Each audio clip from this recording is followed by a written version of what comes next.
ছোলা ছাড়া নিরামিষ নারকোল দিয়ে কচুর শাক। বন্ধুরা, তোমাদের আগের দিন একটা কচুর শাক রেসিপি দিয়েছিলাম, আজকে একটা কচুর শাক করছি। এতে কাঁচা ছোলা ছাড়া আর খুব সহজভাবে একদম কম সময়ের মধ্যে কোনো বাটা মশলা বাদ দিয়ে সহজেই যে কোনো কেউ করে খেতে পারবে। আর ঘরে ছোটরা থাকলেও ওদেরকে করে দিলে ওদের খুব ভালো লাগবে। কেউ মিস করো না, এটা ছোট্ট ভিডিওর মধ্যে তোমরা দেখে নাও কত কম সময় এই কচুর শাক রেসিপিটা করা যায়।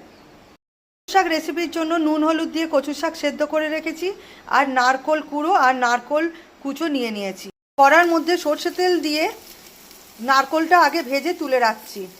মধ্যে তেল গরম করতে দিয়েছি, সর্ষের তেল, তাতে দিয়ে দিলাম লঙ্কা ফোড়ন। লঙ্কাটা ভাজা হয়ে গেছে, এবার এতে দিয়ে দিলাম কচুর শাক। তেলের মধ্যে কচুর শাকটা দিয়ে খুব ভালো করে কিন্তু একটু নেড়ে নেড়ে ভাজতে হবে।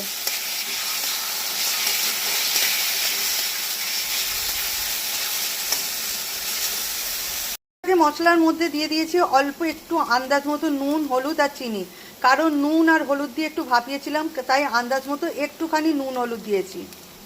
একটুখানি জিরের গুঁড়ো দিয়ে দিলাম, কিন্তু লঙ্কার গুঁড়ো কিন্তু আমি দিলাম না।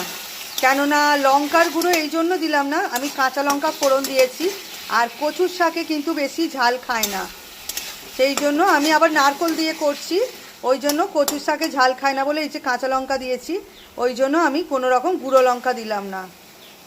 এই কচুর শাকটা কিন্তু মশলা দেওয়ার পর খুব ভালো করে কিন্তু ভাজা ভাজা করতে হবে, খুব করে কিন্তু নাড়তে হবে কচুর শাকটা, ঠিক আছে? ভালো করে ভেজে নাড়াচাড়া করে তারপর নারকোল কুড়োটা দেবো।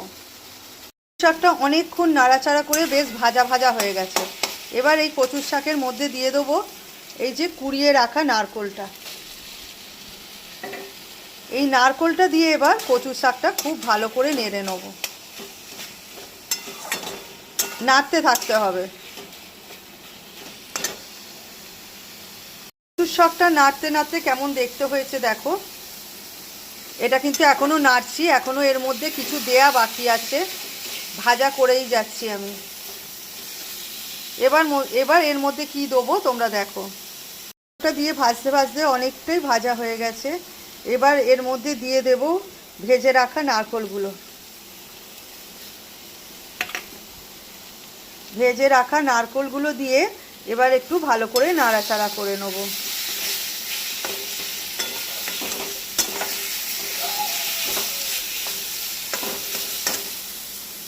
খানিকক্ষণ নারকোল ভাজাটা দিয়ে নাড়ার পর আমি দিয়ে রেখেছি ঘি। একা হাতে বের করে দিতে পারবো না বলে ক্যামেরা ধরে আছি, তাই আগে থেকেই আমি ঘিটা দিয়ে রেখেছিলাম। এবার এই ঘিটা দিয়ে ভালো করে এই শাকটাকে মিক্সড করে নেব। ঘি দিয়ে ভালো করে নেড়ে আমি নামিয়ে নিয়েছি কচুর শাক। তোমাদের কাছে তুলে ধরলাম নিরামিষ কচুর শাক রেসিপি। দেখলে তো, কোনো কাঁচা ছোলা দিইনি, আমার ছেলে একদম পছন্দ করে না বলে খুব সাধারণভাবে করলাম, খুব সাধারণ ঘরের মশলা দিয়ে করলাম। খেতে কিন্তু খুব সুন্দর হয়। কেমন লাগলো রেসিপিটা তোমরা বলো। যেটা দেখতে সুন্দর হয় তার স্বাদও খুব সুন্দর হয়। তো তোমাদের যদি ভালো লেগে থাকে তোমরা বাড়িতে অতি অবশ্যই বানিয়ে খেও, আর একটা লাইক কমেন্ট করে জানিও যে কেমন হলো।